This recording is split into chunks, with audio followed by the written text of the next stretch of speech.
of Siddha. She went to school in Siddha and got trained in Siddha medicine and was practicing. And she has traveled quite a bit around the world.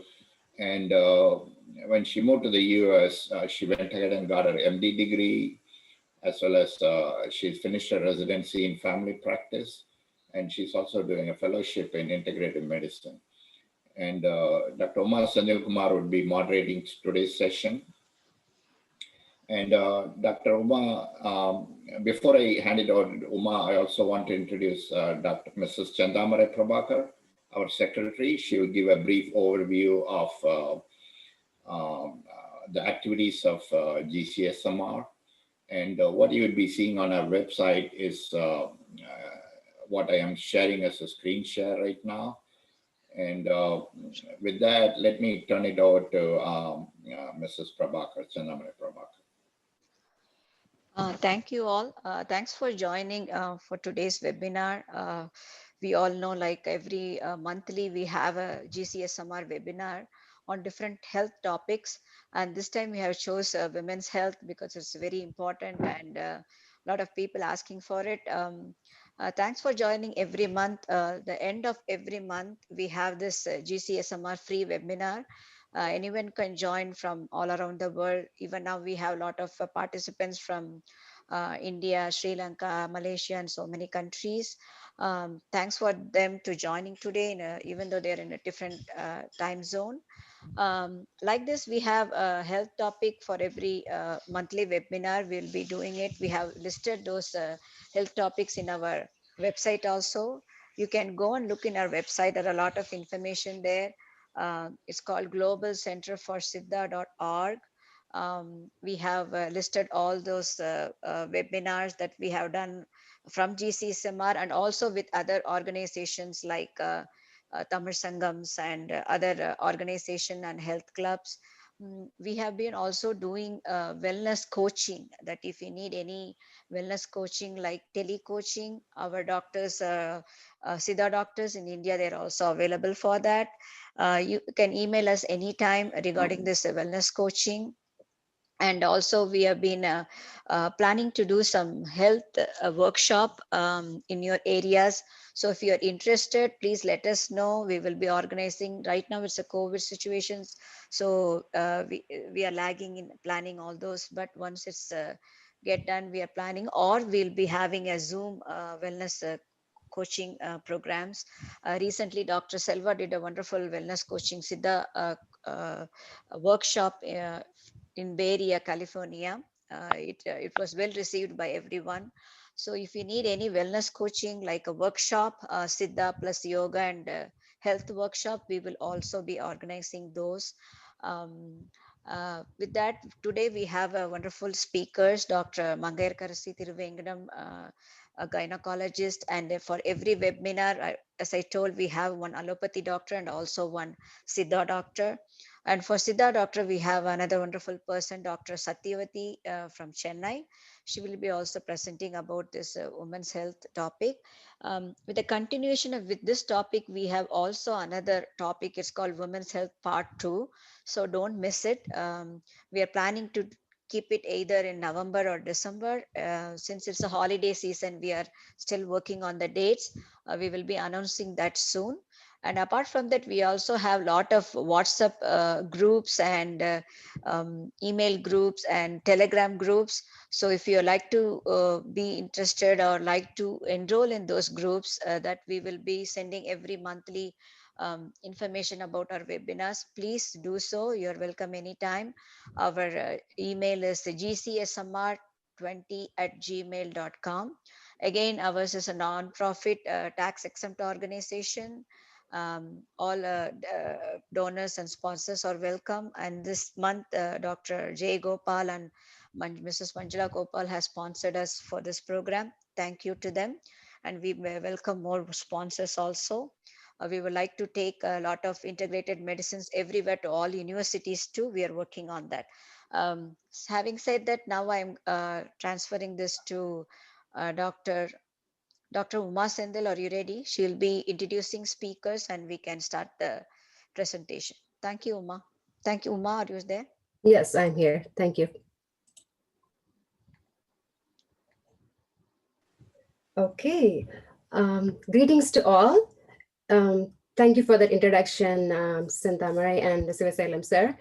It's my pleasure to be with you all today, and thank you all for joining us today. As Sivasalam sir was saying, I'm Dr. Uma Senthil Kumar. I'll be serving as a facilitator for this webinar today. So today's webinar is so special for me in many ways because, first of all, it's about women's health, so I'm excited. And today, as we know that, as a famous saying goes, like communities and countries, and ultimately the whole world, are only as strong as the health of their women. So, health of women and girls determine the health of the well-being of our modern world. I strongly believe in that, and today's topic is going to vouch for that. And we are going to talk about the reproductive and non reproductive issues in women's health. And as a female physician myself, I see both the speakers today as a great inspiration for what they have accomplished in their respective fields. Other thing is, they both share such a beautiful Tamil name, I should say. So, our first speaker, over 40 years of experience in obstetrics and gynecology, and a star-studded status. And she's an invited speaker in many forums and in many popular television channels in India. Someone who is renowned for her immense knowledge and clinical acumen. She is a person of grit and perseverance. I learned an interesting fact that she sat for her United States medical licensing exam, which I should say is one of the most challenging medical licensing exams here. And of course, she passed it, but at the age of 51, that was so impressive. And it is my pleasure and honor to introduce Dr. Mangayarkarasi as our first speaker for the session. Dr. Mangayarkarasi graduated from Madras Medical College with a specialization in obstetrics and gynecology, and she was in practice from 1974 to 2013. She's also trained in minimally invasive surgeries or laparoscopic surgeries. So I'm confident that you're all are excited as I am in listening to Dr. Mangayarkarasi. And with that, over to you, ma'am. Thank you, Uma. Thank you, Mr. Sivasailam, sir. Thank you, Sanda. I'm very happy to take part in this GCSMR program, and I will start my talk without wasting much time. I'm interested in women's health because women play an important role everywhere. Women are the axis for the entire family. As a mother, as a wife, as a daughter, and women forms a very important aspect of a family. And so I would like to talk on two aspects. We can start from womb to tomb, but here I would like to limit myself because of shortage of time to adolescents and reproductive age group. And what do we mean? That is the age group of 10 years to 35 years. And now first we take adolescents. Adolescent age group is very important. It spans from 10 years to 20 years. And here only the maximum growth of a girl takes place from a small girl to an adult woman.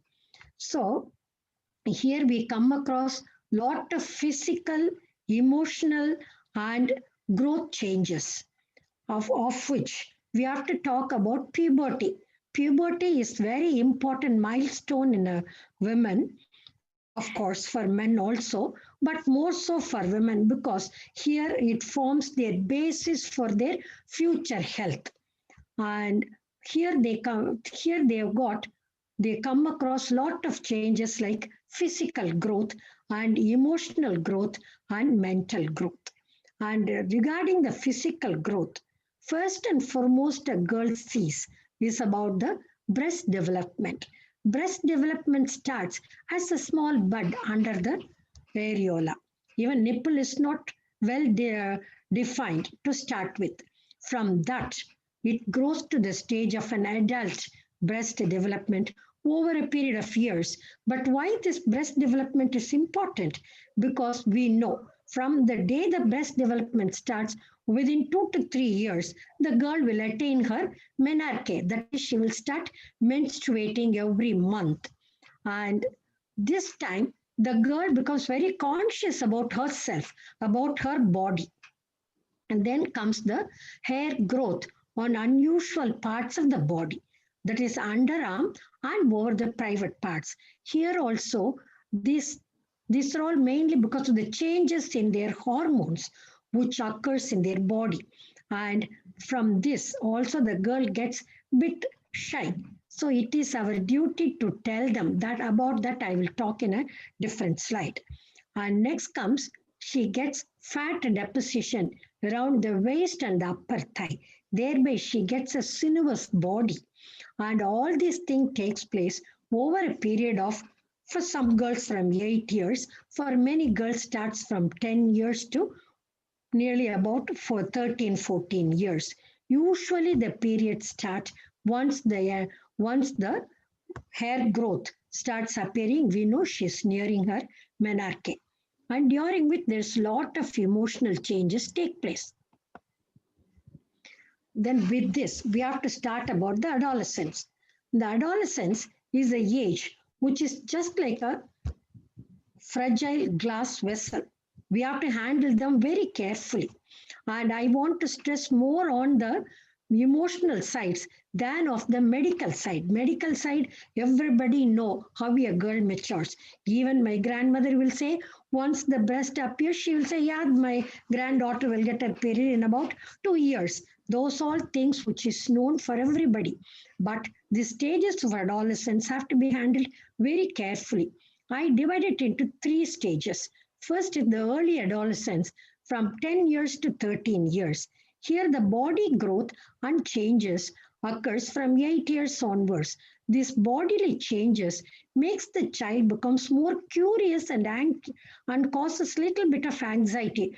Then because of that, they develop lot of negativity towards others, and also they may start comparing themselves. Why is she big? Why am I not big? All these emotional changes take place. And these are all play a time when the parental support and the caretaker support is very important. Then comes their way of thinking. During this early adolescence, they have got a concrete thinking of black and white, right and wrong. They never distinguish. There is a gray area which is also very important. But even if we tell them, they are not ready to take it. So we have to handle them very carefully. Then they get what is called increased privacy.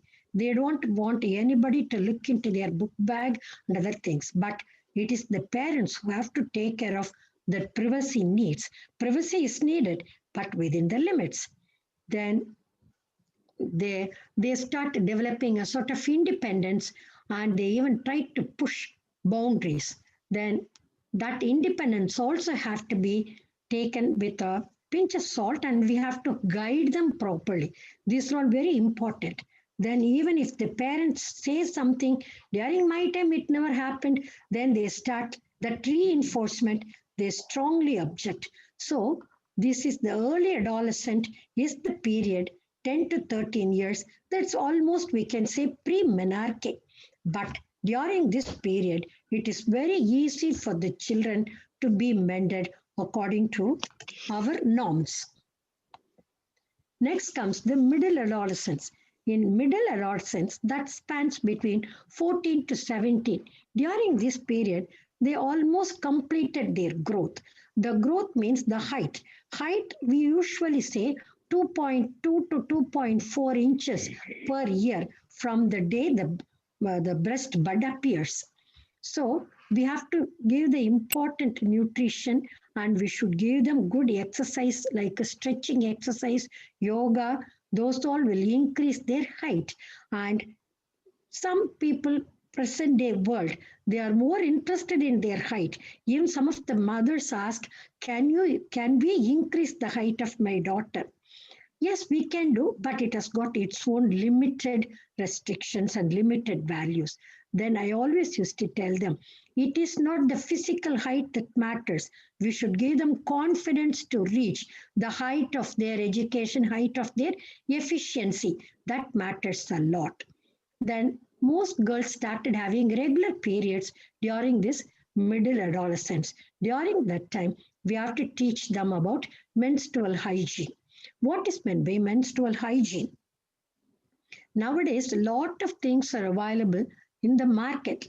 So we have to tell them using the perfumes and deodorants are not that important. They have to keep their underarm and the private parts shaved regularly, and they have to wash daily, twice a day. Better to have bath and wash their face twice or thrice a day with simple soap to prevent acne. And also, next comes the menstrual pad disposal. And menstrual pad disposal. Now, lot of pads are available which can be stuck with the panties or tampons and cups. And tampons or cups can be used even by unmarried girls. It was a wrong notion. The tampons and cups are used only by the married. Initial insertion may be difficult, but once they got used to it, they're totally free from doing any physical exercise or taking part in swimming and football and basketball. All those exercises they can do easily. And regarding the tampon, the tampons has to be removed once in 4 to 6 hours. Pads also have to be changed once in 3 to 4 hours, whereas the cups can be used at least for 10 hours. The insertion is very important and removal also important. Initially, they may have some spillage, but we have to encourage them. Nothing to worry about it. Soon you will get to know how to insert, how to remove it. And next comes this all the menstrual hygiene. In menstrual hygiene, health issue is very important. First and foremost, their diet. And this is the time we have to give them more nutritive diet, less of sugar, and we have to make them to do a lot of exercise, because during this growth phase, if they eat a lot of fatty substances and sugary substances, they are going to put on weight. And once the fat cells are developed, it's very difficult for you to remove them. You cannot remove the fat cells. You can only make them to shrink by dieting and other exercises. So better right from the beginning, we have to be very careful about their diet and exercise. Exercise, you need not go for very big high funda exercises like swimming and other things. Those who can't afford even for those things, they can have simple skipping exercise, jump rope. This is very good because this gives them an important weight-bearing exercise, because in India and all over the world, the so-called PCOD, polycystic ovarian syndrome, becomes more rampant. And polycystic ovarian syndrome, mainly, basically, we can define them or we can tell them as reproductive diabetics. Because here also the basic pathology is only the insulin resistance, whereby the tissues are not able to use the insulin, which is secreted by the pancreas. For that sake, we have to give our children proper diet, enough carbohydrate, enough protein, enough fat. A balanced diet is very important, and give them a lot of fresh vegetables and fruits. Make them to do exercise. See to it that they don't put on too much of weight. Let them have enough weight for their appropriate age and height. Then next comes, they are interested in romance. That is very common, that age group, when once they get their body and once they get to know their body shape and other things, they become curious to know what is what. So they may even go for masturbation and other things. That and all, we should not say it is a taboo. Just to allow them to enjoy their body. Previous generation used to talk about it is a taboo. Now we gynecologists say the girls should be vulvophilic. They should not be vulvophobic. That is very important.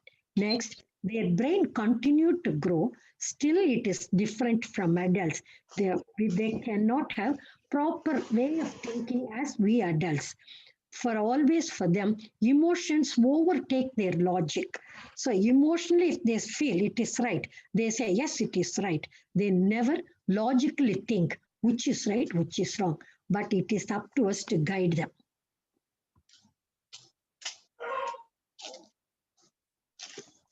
Next, late adolescence. This is 18 to 20 years. Here, usually they are completed the physical growth and also they get their more impulse control. Once they get their physical growth is done, then also we have to continue to tell them to do exercise and a proper diet. And they get more mentally, they are more matured. So they have more impulse control. They decide which is right. They started thinking which is right, which is wrong. And they are able to judge the risk factors. They know now they cannot do mistakes by doing unwanted emotional things. How to navigate this adolescence? During adolescence, it is the parents and the caretakers play an important role. Here again, mother plays a most important role than father because mother only can teach the girl how to use her tampon, how to use her cups, and we have to help the child to anticipate the physical changes. So right from the age of 8 or 9, better for the mothers to discuss. Though they may learn from their friends and the schools, it is better for the mother to have open communication about the safety, about their bodily developments and the risk factors. And we have to honor their independence. So we cannot just like that go and put it into their mind. Slowly we have to allow them to talk, let them open out. Then the mother has to have open communication, and we have to be very supportive to them, and we have to set clear limits, what is necessary, what is not necessary, and about their expectation. And the mothers have to teach them so many more things like safe sex.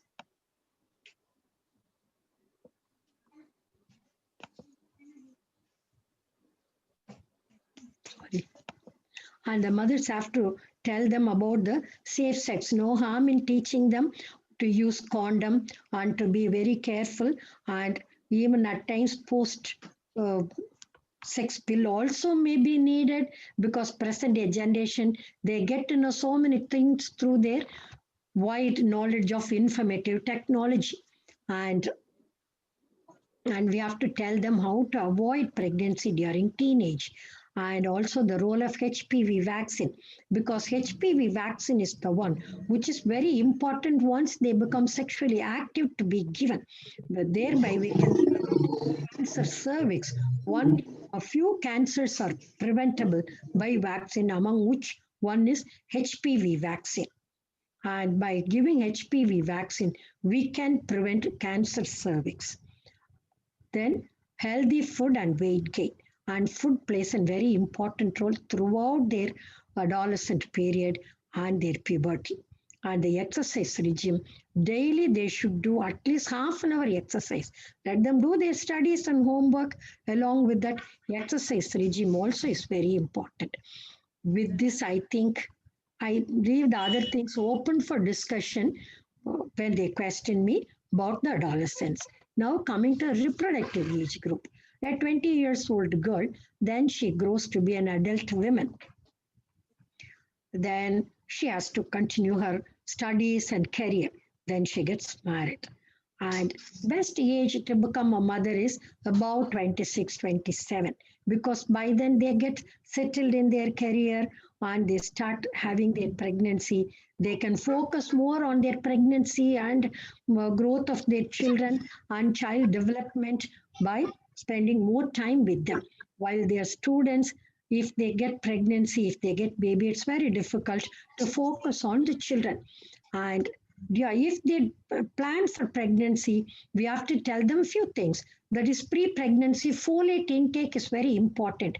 Folic acid is one of the B complex factors which will prevent the development of mental retardation syndrome, especially Down syndrome. So if they plan for pregnancy 6 months earlier, we have to start them on 5 milligrams of folic acid, at least 2.5 to 5 milligrams of folic acid. And they also have to have a close watch over their blood sugar level, because pregnancy is a condition, it's a stress, one of the stress the body goes through, so they can become pregnancy-induced diabetes. So let them have proper checkup on diabetes and blood sugar level and their food and exercise regime. Then once they conceive, they should go for regular checkup, every month checkup to start with till 5 months, then afterwards once in 2 weeks till 36 weeks, then once a week. These are all well known. And taking TT injections must, and taking prenatal iron and calcium is also equally important. And during pregnancy also, exercise is a must. Let them do antenatal exercise. There are set of exercises which are meant to be done during antenatal period, which is supposed to enhance natural delivery. And diet plays a very important role. We always say the birth weight of the baby of the status of the grandfather and not that of the father.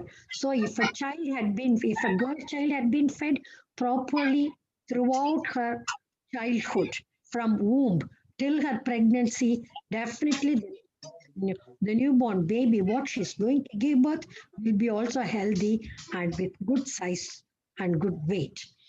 And then after during pregnancy, she should learn how to prepare herself for delivery, parturition.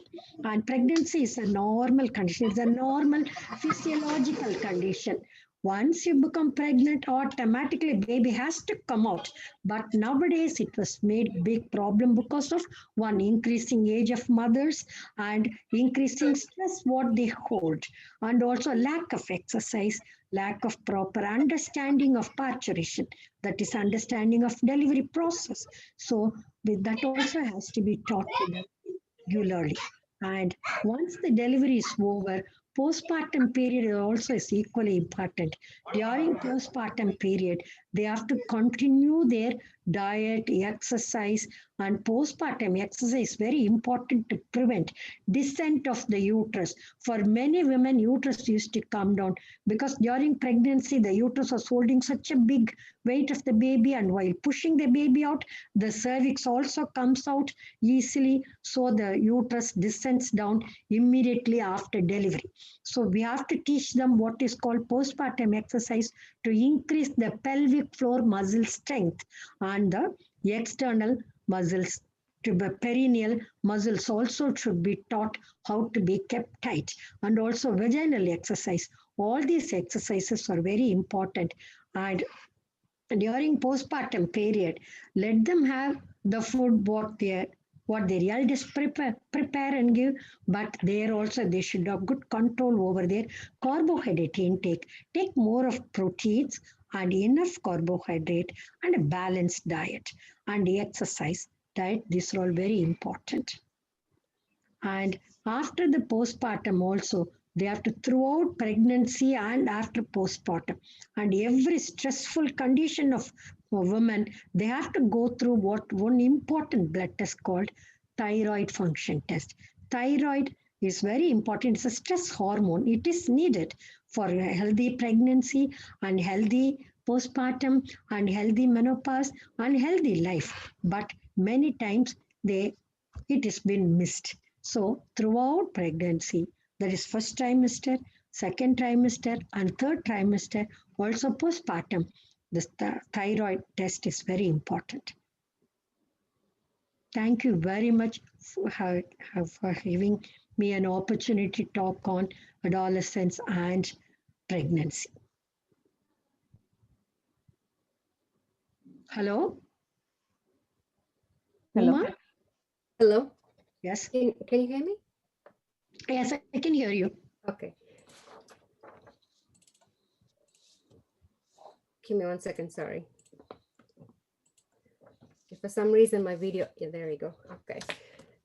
Thank you for that wonderful and insightful talk, ma'am. I'm so glad you brought up so many different areas of reproductive health in women.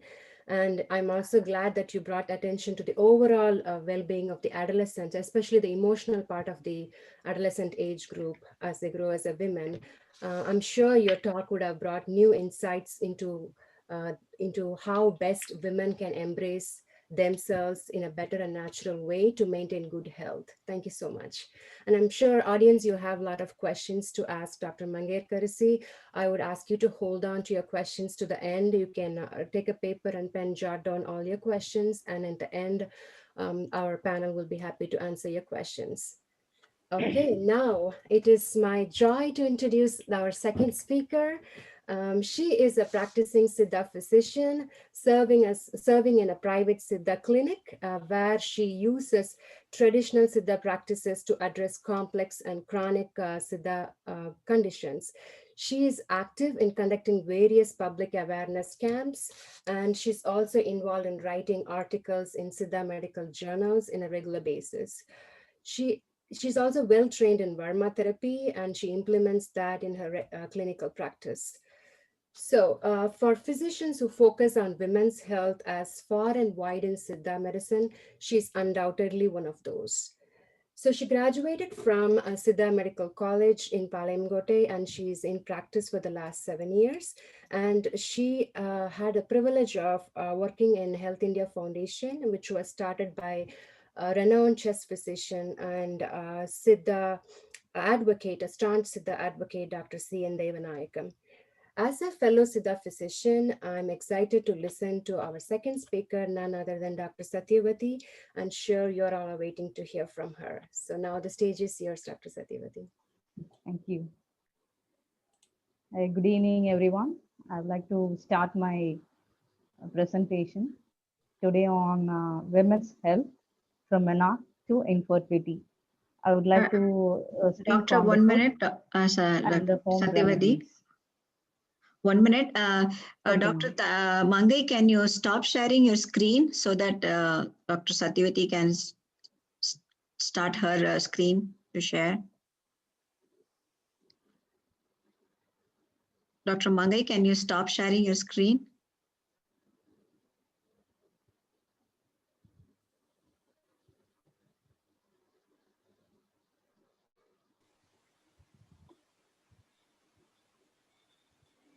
Tamara, you might be able to do that. Can you do stop share? Now, yeah, it's okay. Okay. Can you see the screen? Okay. I already brought it up. So. Yes, we can see it. Okay. Now we can see Shall I Dr. start? Sathyavathi. Yeah, doctor, you can go ahead. Now we can see your Okay. presentation. Okay. Good evening, all. Concentrating on the women's health from menarche to infertility, I would like to, there are many Meima கோட்பாடுகள். Meimam means many, the fundamental principles in the physiology on which the system, any system works. So there are many fundamental principles, Meima கோட்பாடுகள் in Siddha system of medicine. But here regarding the topic is regarding the women's health. So I would like to share some Meima கோட்பாடுகள் related to women's health. That is உடற்சூடு, மேகச்சூடு, மூலச்சூடு, கர்ப்பச்சூடு, சூதகவாயு, and garpavayu. You can't say heat. It is mentioned as soodu because the heat represents only the warmth. But soodu here references many physiological things, even the homeostasis of the body, where the body tries to, the hormonal, the nerve, all the contributes to maintain the homeostasis of the body. So whenever there is changes in all these vitiation, imbalance in all this chudu or vayu, it results in the diseases. Next slide. To regulate the minimum or the fundamental principles of a woman, there are some routines which has to be followed.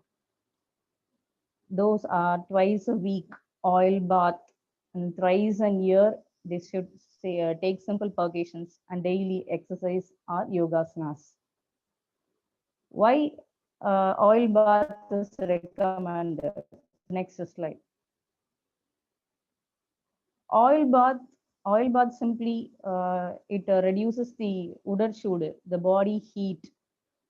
This megachudu refers to the heat merely all the surrounding the reproductive system.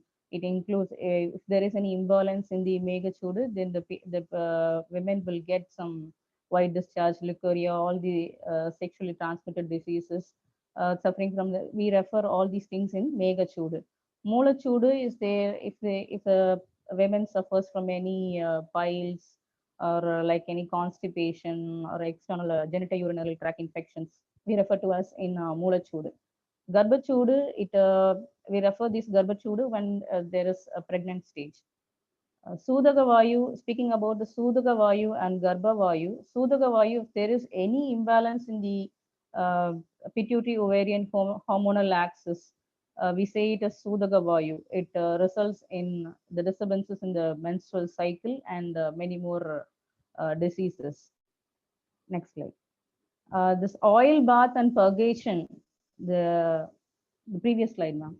Oil bath and purgation uh, daily once,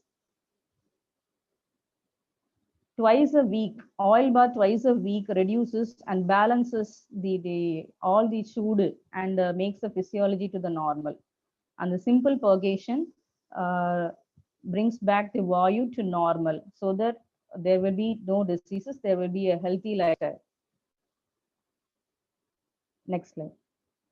Exercises and yogasanas. Not only the oil bath and purgation can retain the normal physiology, the daily routine exercises, that is 15 to 30 minutes of warm-up exercises that could move and contract or relax your body, breathing exercises, the asanas like Sarvangasanam, Halasanam, Mallatudal, it is Pavala Muktasana, holding your folded legs against your chest, Baddha Konasanam, I mean bow pose, Villasanam, and Cobra pose. All these asanas and exercises, keeping it in a routine schedule of your daily lifestyle, helps you to retain the normal physiology of the body. So all the your minimum will be in correct stage, and there will be no disease. Next. The food which we recommend for women's health, uh, for a normal women health. Today, nowadays, we all take only rice and wheat as the important food to take. But other than the rice and the wheat, there are many the cereals which was followed and regularly taken in the olden days, which has maintained the health of the body. Say for example, Navadhaniyam, Ragi, Kambu, Tinai, Varagu, Cholam, with the grains, with the skin. It gives the body a good strength. So we recommend Dhaniyangal with the whole cereals with the husk also, which gives enough nutrition to the body. And nowadays we use puli as Tamarindus indicus. We all use in Tamarindus indicus in our kitchen, which is the Siddha text quotes that it is the reason for all the diseases towards the body. It brings all the diseases toward the body. Instead of using tamarind, if you use Garcinia cambogia, Garcinia indica, it is called as Kodambuli. It is available in all over the world now. It is mainly used to reduce the cholesterol. It is used for the well-being of the body. You can change your puli in your diet. And the next is for sugar bases. We all use white sugar, so it is not good for health. So we can use palm jaggery instead of that. So there will be a lot of micronutrients available in palm jaggery, which will help you to get your health well. Fourth one is the oils we use in daily use in cooking. Instead of using other refined oils, it is better to use gingerly oil from sesame and castor oil from Ricinus communis seeds, which gives you a good health. And the fifth one is Anjarepeti Porutkal. Anjarepeti Porutkal means the jeera, pepper, turmeric, all these things in the Anjarepeti, they are called as Tridoda Samana Porutkal in Siddha medicine. It neutralizes or balances the imbalance of the Vali Adal IM of the, we can say it as Vali Adal IM or the Sudu or any type of Vayu, and balanced it, and it returns back to our normal health. So the changes is using the cereals, whole cereals with their husk and the change in the puli, salts, and sugar, oil, and anjarai poti, it results in a good health. Next. Next slide, please. Hello. Santhamari, could The you other please foods which can be. Next slide, ma'am.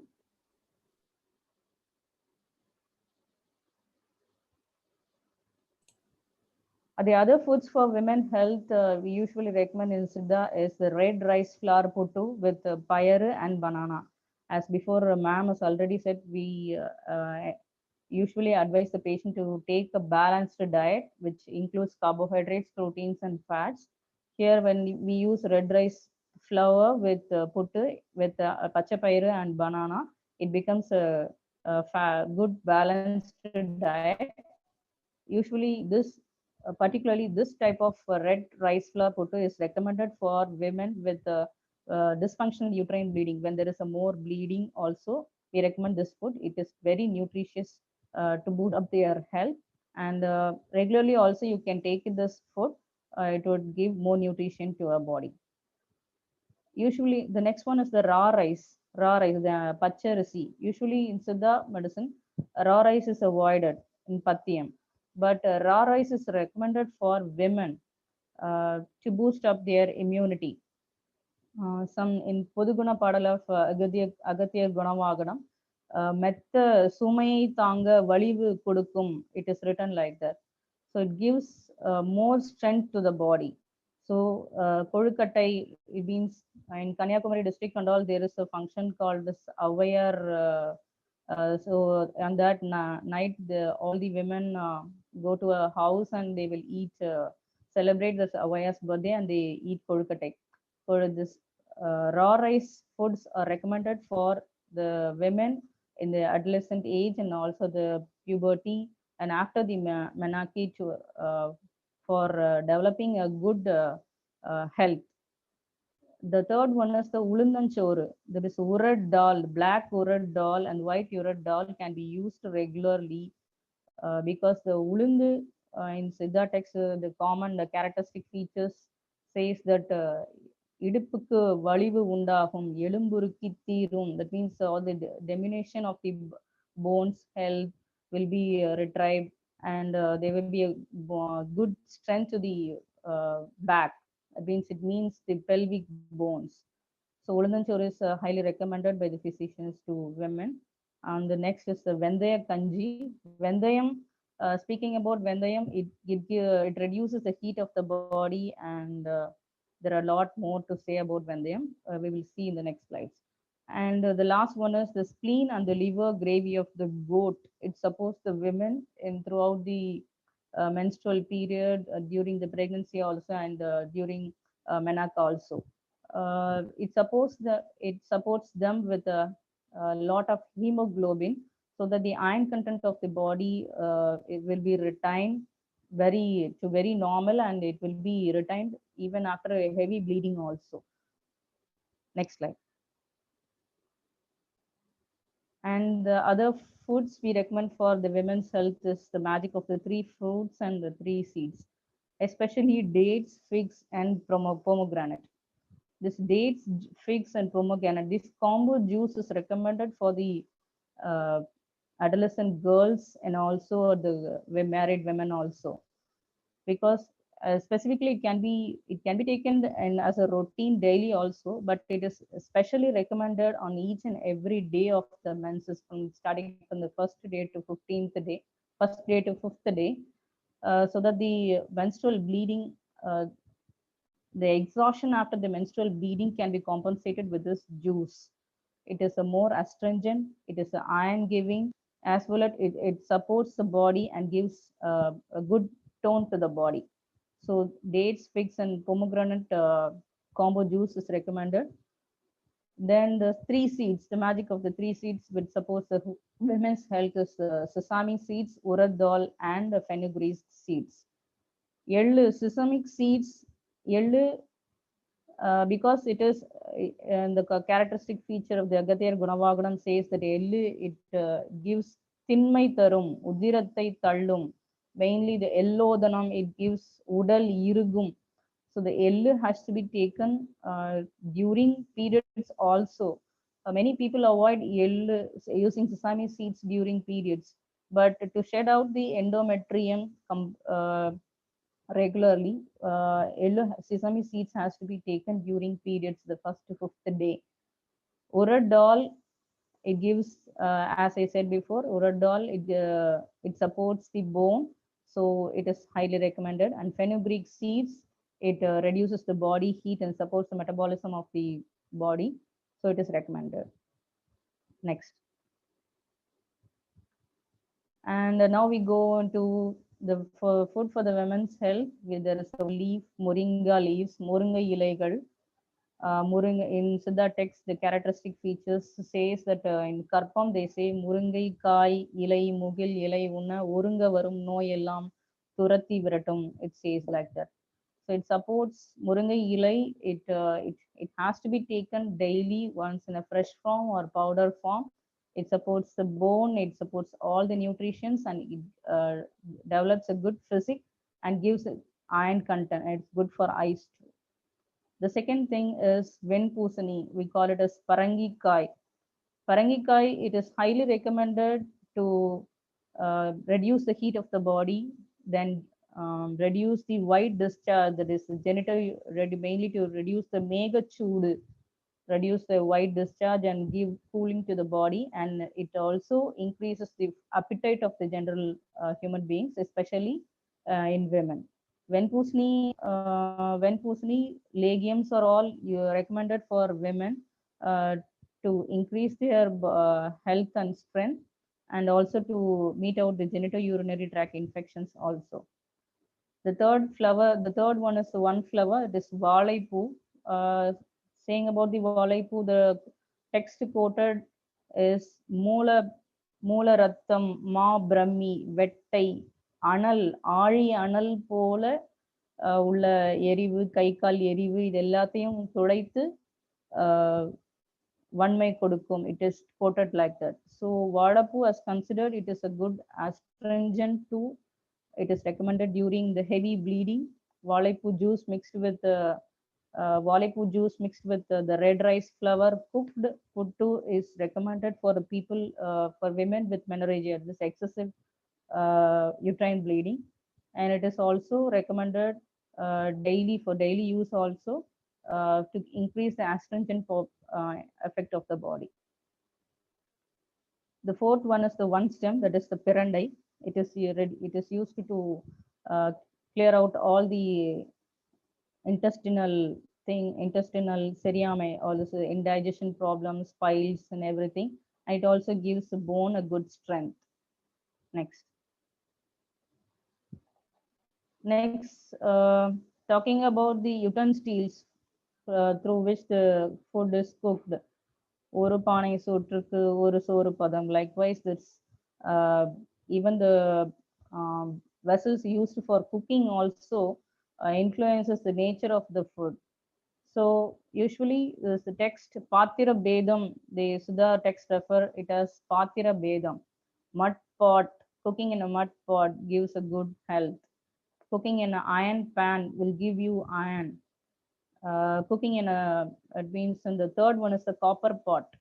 In Tamil Nadu, we refer to it a copper pot as Sarva Pani, in which the water, all the water for cooking and drinking will be stored in that, so that all these things, all the iron pot, mud pot, and the copper pot, they contribute to the micronutrients to the body while cooking and while storing also. It enhances the women's health. Next. Taking the food, following the routines, even after following the food, even after following the routines, if there is any issues disturbing the main of fundamental principles and results in the disease, we recommend some foods, specific foods and home remedies. In foods, we recommend during the menstrual cycle is the first day, 1 to 5 days of the menstrual cycle, sesame seeds can be taken. It is in the ratio of 4:1. Four parts of sesame seeds with 1 parts of pepper with fried and ground with salt. It can be taken along with the rice in the form of yellowdanam. It help to shed out the endometrium and give you good health. The second one is the 6th to 14th day, urad dal can be taken, and finally 15th to 28 days, fenugreek seeds can be taken. The urad dal can be taken in the form of vada or rice or something else, kanji or kali or anything else, and the vandayam can be taken in the form of vandaya kanji or vandaya kali, like that. This schedule has been prepared for women specifically after the marriage, when there is a development of any nodes in the breast, or when there is any hormonal imbalances and they are getting their irregularity in their periods, they can follow this schedule. Otherwise there is no need to follow the schedule. If there is any disturbances in the menstrual cycle or any form of nodes in the any lumps or nodes in the breast, they can follow this food schedule.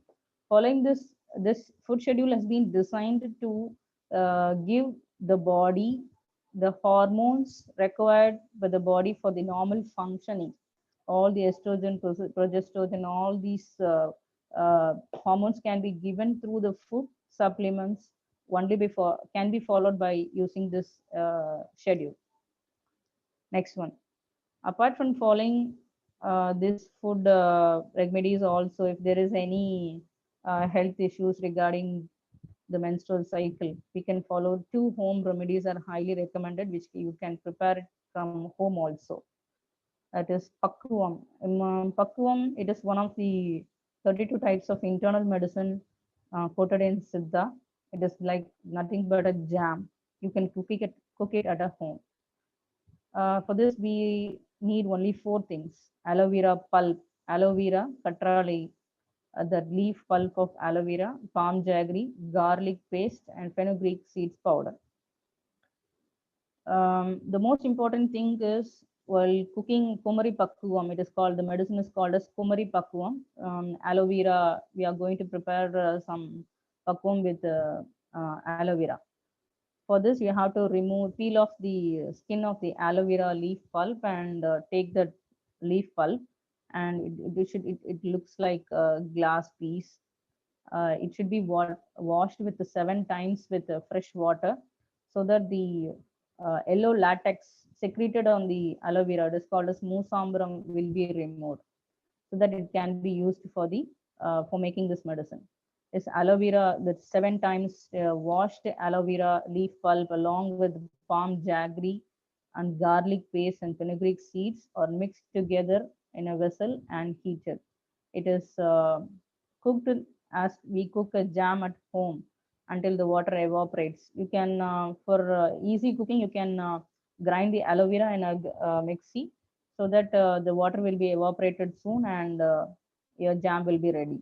This Kumari Pakkum is recommended for women, for adolescent girls also, uh, and during adolescent period, and also during fertility period also. It maintains the overall health of the uterus. It maintains the overall health of the uterus.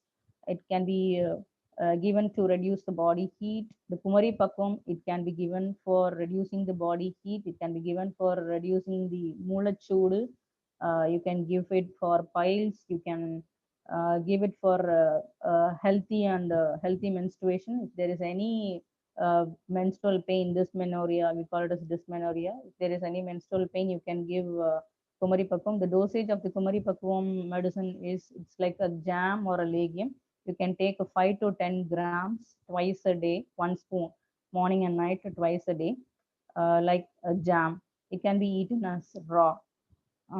It is good for all the menstrual disturbances like PCOS or any ovarian cyst or anything else. And if there is an excessive flow, or if there is a no reduced flow, or to keep the uterus well, good, good health, good maintaining the health of the uterus, you can take Kumaripakkum.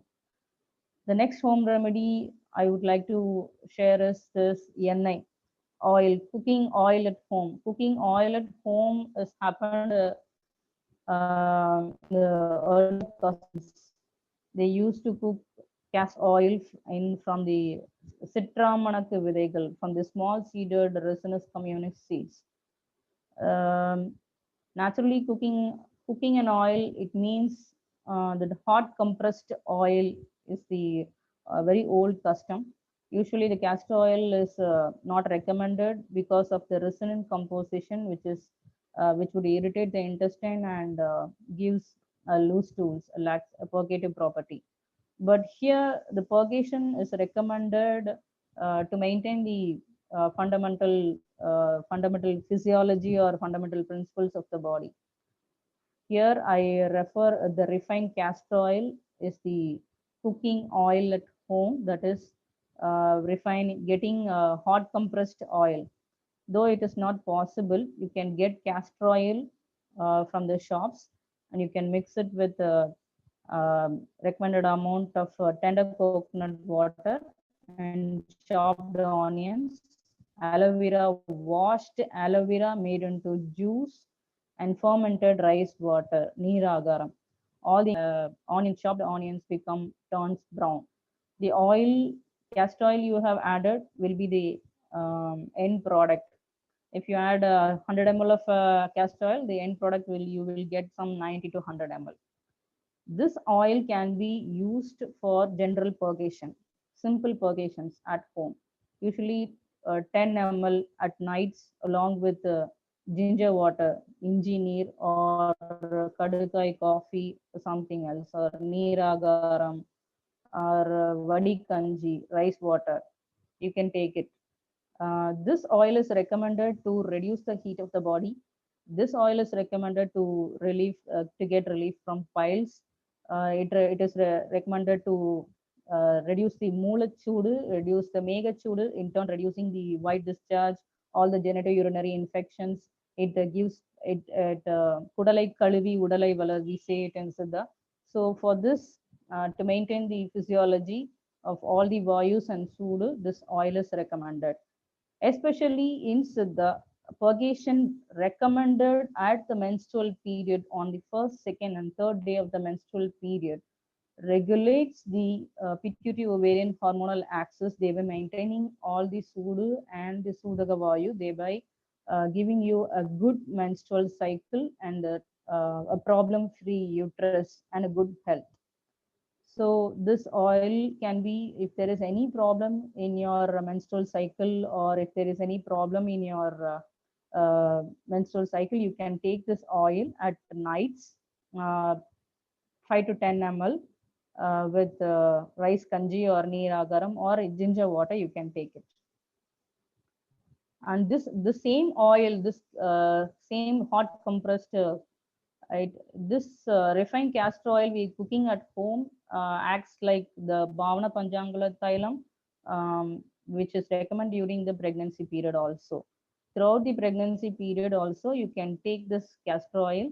It enhances the health of the uterus, health of the fetus, and also the if there is any changes in the amniotic fluid pressure or the amniotic liquid amount, there is any decrease in the amniotic liquid level also, it compensates it. And mainly this refined castor oil, this which works on the basic principles of the hot compressed oil, it also can be given at the last month of the pregnancy to promote an easy pregnancy. It reduces the interval and the threshold of the pregnancy pain and gives a normal delivery. So having this refined castor oil, cooking this refined castor oil at a home, you can get a purgation. You can, using this at your menstrual period, gives you a good menstrual cycle, healthy uterus, and whenever you for other remedies also you can take it. Other than this, for home remedies for women, to other issues like hair growth, apart from taking all the food items, practicing the routines, if there is any hair fall, you can go for a refined coconut oil. Again, this refined coconut oil is also I recommend for this hot compressed oil, where the coconut, the tender coconut is crushed into water, and the coconut milk is obtained, and it is made to rest for a few hours. The water is decanted, and only the tender coconut is taken, and it is cooked. So when we fry it in a pan, it emits the oil. It is sulfur-free refined coconut oil. It promotes good hair growth. Next, instead of using other cosmetics, you can go for bath powders, nalungu maavu, a combination of pacha pairu, veti ver, vilamichu ver, sandanam, sirai, korekkilangu, pulangilangu. It gives your skin moisture, and the oil content of the body will not be lost, so that the temperature chillness will be maintained by your body, and there will be a natural fragrance also. Regarding the head bath powder, instead of using any chemical shampoos, you can go for shekai and arapu. Generally using shampoos, it washes away only the oil content of the head hair, and gives you a good freshness. But speaking about shekai and arapu, it clears away the oil content of the hair, and thereby also it reduces the heat of the body, and it also increases the blood supply to the brain and gives a good relaxation. The fourth one is the hair dry powder. Instead of using hair dryers, you can go for the hair dry powder, like sambrani doobam, pukai podudal. You can use sambrani and manjal powder, where it reduces the it dries your hair also, and also prevents from having sinusitis or your headache, anything else. So it is better to use hair dry powder rather than using hair dryer. The fifth one is the collyrium. Instead of using any eye texas for the eye, you can use a karisale mai. That is the thread used to burn light a candle or light your lamp at home. You can use the karisali juice mixed up with a thiri, and you can make it thiri using dipped in karisali juice, and you can light a lamp. When you place a vessel above it, the charcoal uh, uh, will be there at the top. So you can use castor oil there, and you can wipe it off, and you can use it as collyrium. It gives your eye a coolingness, thereby reducing body heat also, and giving a good wit. Next one. Above all, everything, the V care is the most important thing. Talking about the women, V care, we're speaking here is about the external genitalia and the axillas, where already ma'am has told us the hair should be removed properly.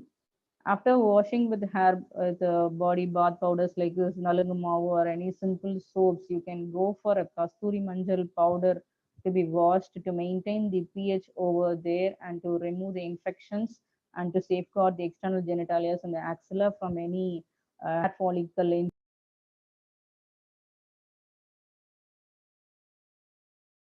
And V washes, you can use Tripalai Churanam along with potash alum. You can use it for any infections. When you have any burning sensation in your urination, or when you have a white discharge, you can mix Tripala and alum, potash alum mixed, and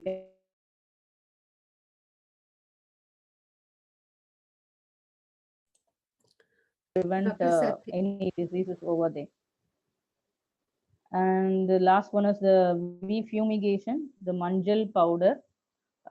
You can use like sambrani dubam also, you can use manjal dubam for your external genitalia to prevent any diseases over there, to prevent to stop the itching due to any leukorrhea or any genitourinary infections, you can use this manjal powder as fumigation. The last one, next slide, please.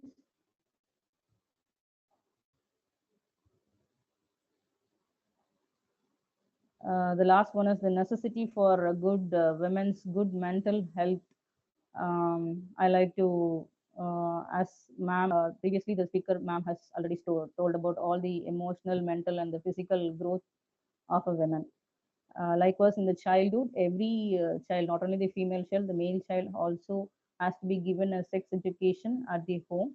Sex education here, I mean it about the sex, the gender to which the human being belongs, and the private, knowing about the private parts, teaching good touch and bad touch, or and knowing about the how our body works.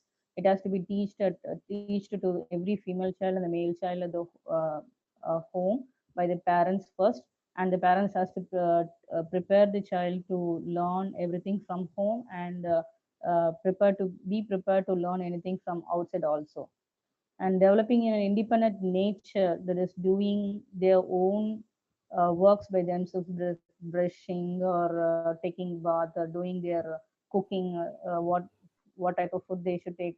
They can do their work independently. You have to train a child.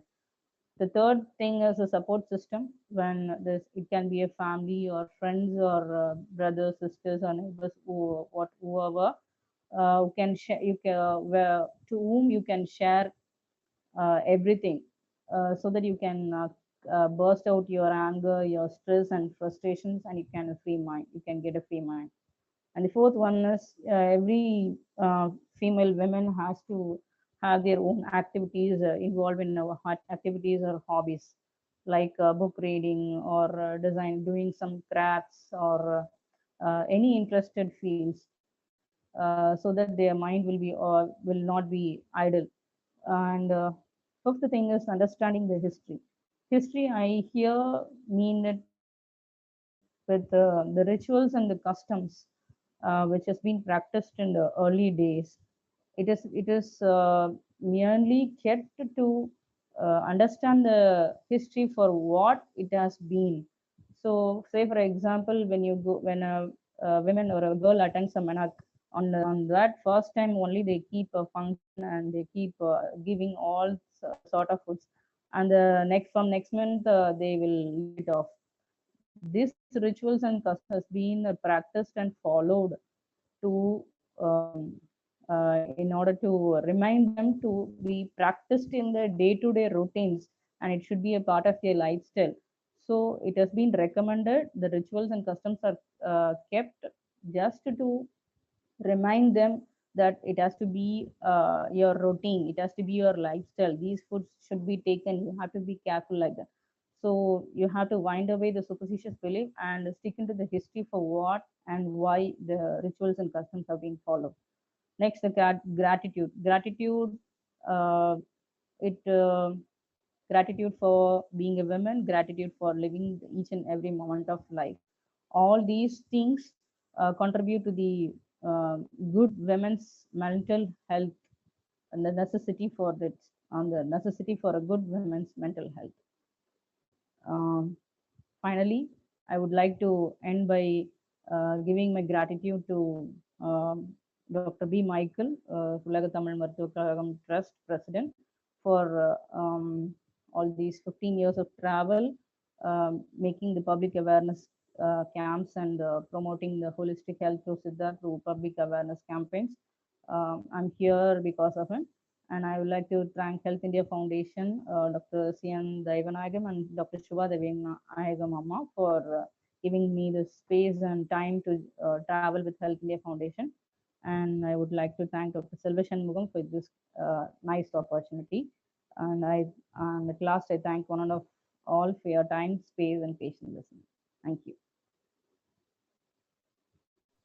Uma ma'am? Yes.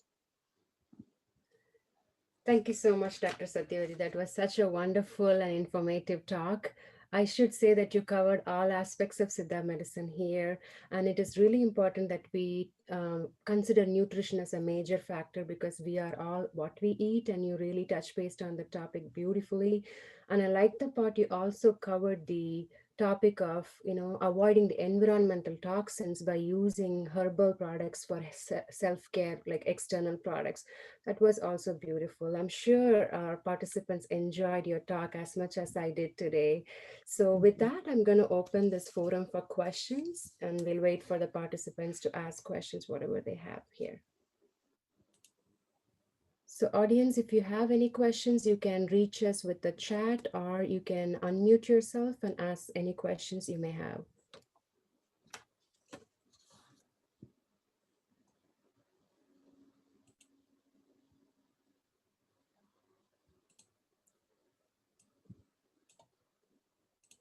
Okay, if there are no questions, there are some questions in the chat that someone had asked in the previously. So I'm just going to ask the question here. So one of the participants had asked about uterine prolapse, and he was asking how to manage uterine prolapse without having any surgery. Dr. Sathyavathi, would you be able to answer on that one? Yes, ma'am. Talking about the uterus prolapse, it depends upon the stage at which it is. First and second degree uterus prolapse can be treated using Siddha medicine, along with external therapies also. We mainly recommended a paste, karkam of this gummy getifera, that is parambuli and karisalai leaves. These two can be grounded and taken in a lemon size, that is from 15 to 20 grams a day. Along with this internal medicine, some external therapies can be done, but it can be done only using a physician or only. Just tying like tampons, we go for tripoli mixed with aloe vera. You can insert like in the cervix, so that there will be a constriction in the skin on the muscle tone over there, and along with the kaya karpa paichi, that is contracting and relaxing the perineal muscles. Like you go for kaya karpa paichi, you can use that exercise also to reduce the uterus prolapse, along with the asanas also. These three factors can reduce the first degree and second degree. Third and fourth degree, it is not possible during along with medications. Thank you, Dr. Sathyavathi. I hope that helped. And we have another question here.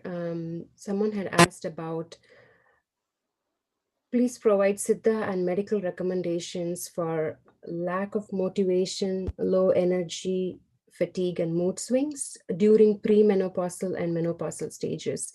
I think it's again for you, Dr. Sathyavathi. I don't mind. For this, already discussed in the slides, you can go for oil bath and simple purgation using that hot compressed castor oil. The preparing methods have been already told. You can take those two things, and along with that, you can go for the cycle pattern food, that is 1 to 5 days of earlier the menstrual cycle, and for 6th day to 14th with the urad dal, and 16 to 28 days with vandayam. Along with the daily exercise or asana, doing asana every day, getting up early in the morning can help you come out the lack of motivation, low energy, and unexplainable fatigue also. As already discussed, the fig dates and the pomegranate juice also will help you to get over the low energy and unexplainable fatigue. Okay. Thank you. Hello. Hello. Actually, I have a question. Can you hear me? Yes, go ahead. Yeah. Actually, you were referring to something called, can you spell that, please? Like, what is called that Ferguson? Like, you're saying like the castor oil plus tender coconut water plus aloe vera juice. It's just And then cooking the oil at home. That is, you can't, castor oil can be cooked with food. You can make a rasam with a plain castor oil, which is available in the shops. But you Okay. can't take the castor oil plainly it is not recommended for internal intake. For using castor oil for internal intake, you have to prepare that oil in the above said method. You have to mix it with tender coconut water, chopped onions, aloe vera juice, and fermented water, and boil it till the vengayam, all the chopped onions become brown, golden brown, like so you can, after that, you can filter it and you can use it for internal use. Okay, so in this case, we can use the regular castor oil. That's what you say? For what purpose, ma'am? Like whatever the treatment you are asking us to take, like the castor oil plus tender. The castor oil available in the shops can be used for cooking rasam. It will be a good. It will be good for simple occasions. Okay, but when you go for internal usage like medicine, if you want to take this refined castor oil as medicine for a constipation or to reduce your heat or to reduce your white discharge problems or genitourinary infections or to treat your menstrual disturbances, any problem in your menstrual cycle, you have to prepare that oil at home. Yeah, that oil we have to prepare that home. Prepare that oil at home. In that preparation, whatever the castor oil is, the refined castor oil. That's what you mean, right? No, the castor oil bought from the shops can be used in that cooking. Yeah. That's what I wanted to converting that castor oil from. I understand. You're converting it to medicinal form. Yeah, I understand that thing. The final product, I understand that thing. So in that final product is the refined castor oil. Yeah. Okay. So do you have any kind of measurements for that? How much castor oil and how much? It can be structured by you. You take first. It depends upon the weight of the body. It depends upon the movement of the intestine. It depends upon the body health. You can alter the dosages. You can first you start with some 5 to 10 ml at bedtime at night. No, for preparation I'm asking. For preparation, do you have any specific measure? Yeah, for preparation, do you have any like 100 ml castor oil means how much we have to add? Yeah, I have mentioned in the slides. The tender coconut water, castor oil, aloe vera juice, and fermented rice water, all 100 ml. With all 100 10 ml. pieces of chopped onions. Yeah. Okay. No, actually, sorry, I was not. I was just joining through the phone chat, and then I was not actually viewing the video. Yeah, that's what I was asking. Thanks so much. Yeah, thank you. It was very helpful. Yeah, thank you. So there is a question along those lines. So do we have to boil it, and like how long you'll have to boil that to make the final preparation? Hello? Yeah. You hear me? Are you able to hear me? Yeah, now it's better. Oh, okay. No. Along those lines where you had that NA kachu, how long do you have to boil those ingredients? The oil has to be boiled till the chopped onions turns brown, golden brown. The coconut oil, aloe vera juice, the fermented rice water get combined with the castor oil and it gets evaporated. So the end product will be only the refined castor oil you will get. The oil has to be boiled till the chopped onions turn golden brown. Okay, so you put everything together and then expect it to get all the ingredients are mixed well in a vessel and it is heated. It is boiled till the chopped onions turns brown. Okay, all right, thank you. So quick information here for the participants. So I understand and respect all your questions about some personal questions for certain specific diseases.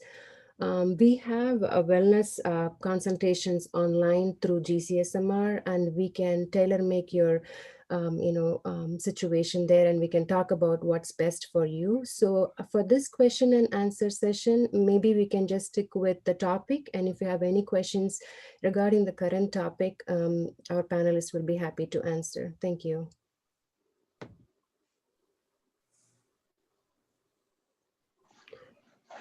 Any more questions? I believe there are a lot of questions on the chat. They have asked some questions. So I'm going to direct this question to Dr. Mangayarkarasi. Are you there, ma'am? This is I'm here, Uma. Yes, this is from the chat. One of the participants has asked, is it normal to have menstrual cycles every 21 days in 40 plus women? And what are the ways to reduce the white discharge in 40 plus? See, after 35 itself, the ovary loses its strength. The ovarian failure starts. So after 40, 41, if they get once in 21 days, it is not an issue. Only thing is they should say whether the 21 days is from the date of their starting of cycle or the day when they finish the previous cycle. That is important. If it is within 21 to 28 days, it is normal cycle. But it should not be heavy. If it is heavy, they have to consult a gynecologist to know whether there is any other problem inside the uterus. To white discharge depends on, suppose if it is a normal white discharge, nothing to worry. Every vagina has to be lubricated. So there will be some amount of colorless discharge. But if it is colored or if there is any smell, they have to consult the gynecologist to rule out any infection. Will that do or? That's good. Thank you, Dr. Mangayarkarasi. Yeah. Other question we have here is how to take the sesame seeds in 1 to 5 days, and should they also take the fenugreek seeds in 15 to 28 days? They're asking how to take them in your explanation. Dr. Sathyavathi, I think this is for you. Okay. First 5 days of the menstrual cycle, you can take edlu in the form of edlu mixed with the karpati. You can crush it and make into a balls and you can eat.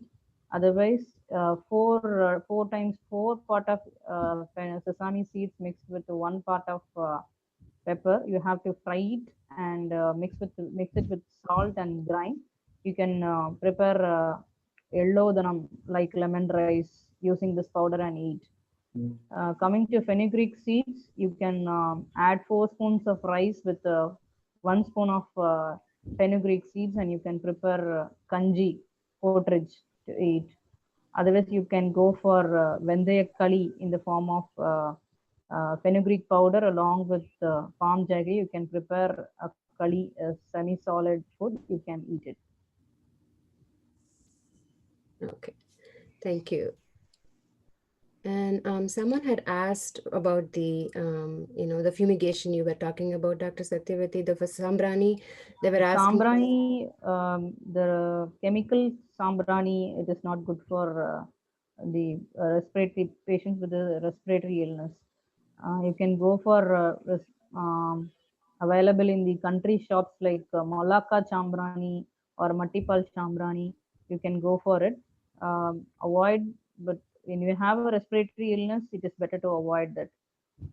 Instead of that, you can use only that dubam to dry your hair. Instead of using sambrani or manjal, you can go for dubam only with a plain dachiratai. Okay. Do you recommend any Siddha solution for like a lack of sleep or like a hypo sleep? For lack of sleep, the oil we cooked is already explained in the PPT. That is that refined castor oil we prepared prepared using the tender coconut oil, castor oil. You can go for an oil bath with that oil with the head application only. It will you can apply that oil in your head. After 15 to 20 minutes, you can go for a head bath with hot water, so that regularly taking this oil bath will induce the sleep pattern and regulate the sleep pattern also.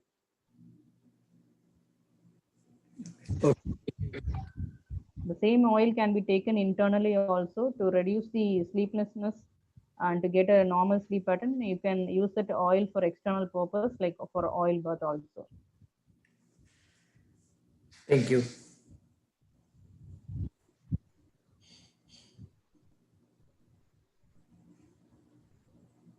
Someone had asked about using the shigakai and arapu. Can they be mixed together, and can this be used for kids?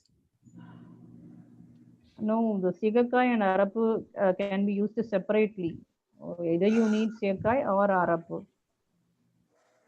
You can use both the things for the kids also.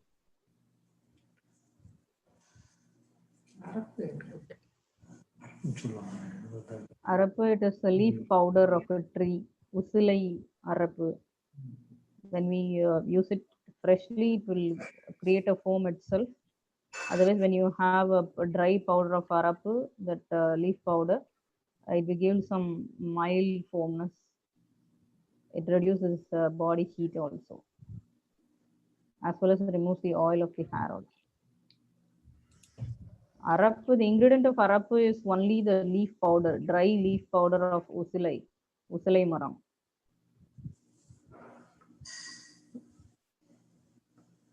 Do you know where do we get them in states? Answer this. So these, what Dr. Sathyavathi was saying, arapu, shikai, all of them are available on Amazon. If you type in organic soap nut, it is available, and they are of good quality too. Okay. Thank you. Not a problem.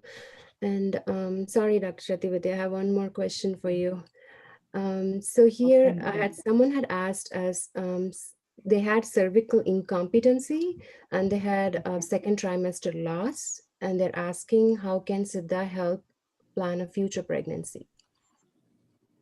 You can go for the medicines, the two medicines already presented in the PPT, this Kumari Pakkuvam and the castor oil.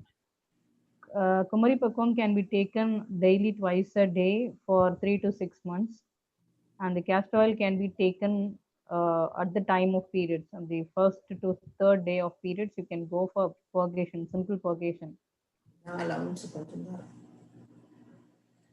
The cervical, using the refined castor oil cooked at home, or Siddha medication called as Bhavana Panjangala Thailam, it increases if there is any problem in the cervical length also, it clears it and gives a healthy pregnancy. So they can go for it.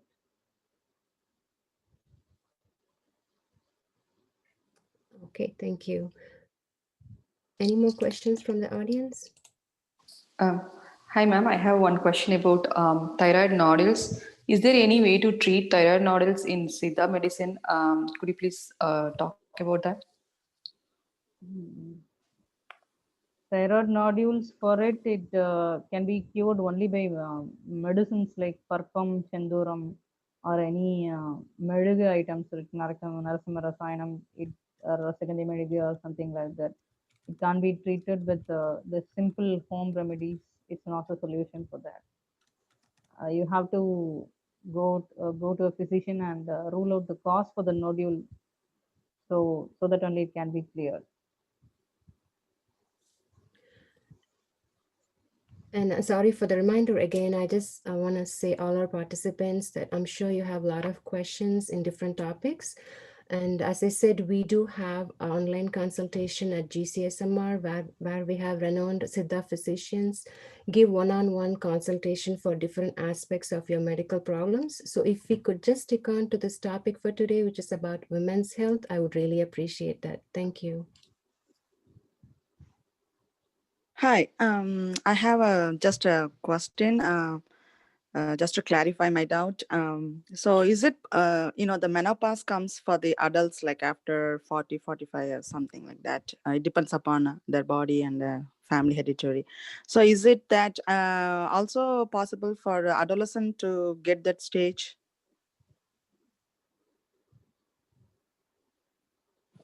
Can I answer? Please, Doctor, go ahead. See, during adolescence, if they go, see, menopause means whenever there is absence of period for more than 6 months, it is defined as menopause. But during adolescence, it is not possible to have menopause. Probably they have severe PCOS, that is polycystic ovarian syndrome. Then they may go for very long, prolonged, delayed periods. Then in that case, or they may be having some other problems like Turner syndrome and other things. So we have to investigate them. But it is not that possible for adolescents like older women after 35 to get the menopause. If the adolescents get, then it has to be investigated. Then it's not called menopause, it is called very delayed periods.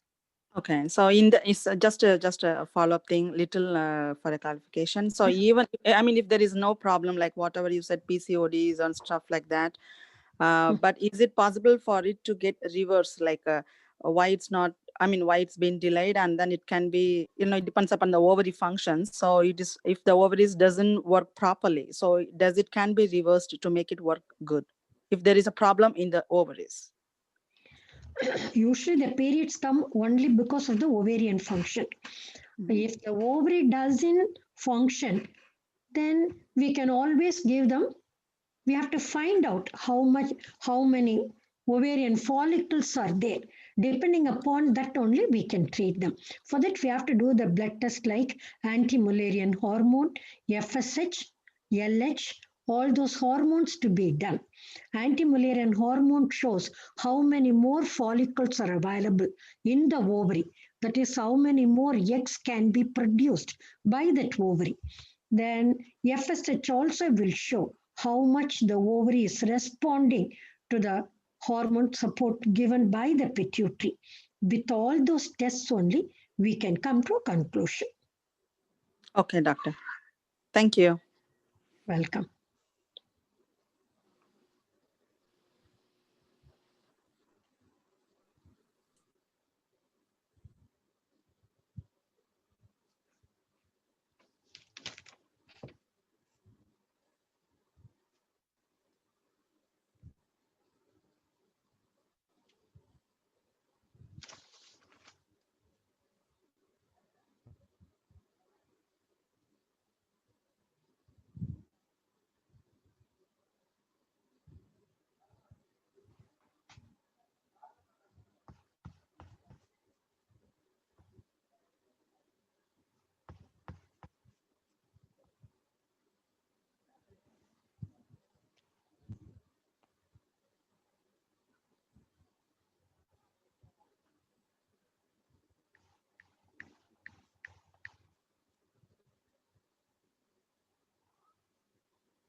Okay. There are a few more questions, but I can say someone has asked about the postmenopausal symptoms.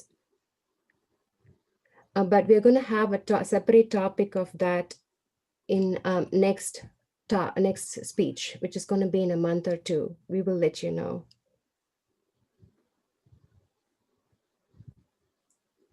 And Dr. Sathyavathi, one last question before we wrap up. Okay.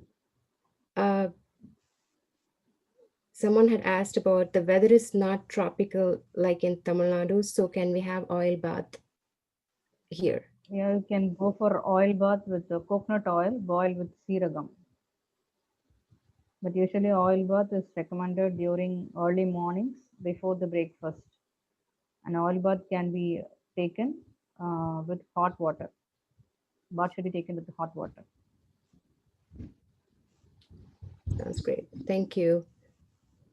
So with that, we will have come to the end of our session, and I really want to thank our panelists for being here, both Dr. Mangayarkarasi and Dr. Sathyavathi. Really appreciate your time. In a short notice, you were able to come here and give us this wonderful speech. Thank you so much. And I'm sure our participants found this very useful and helpful.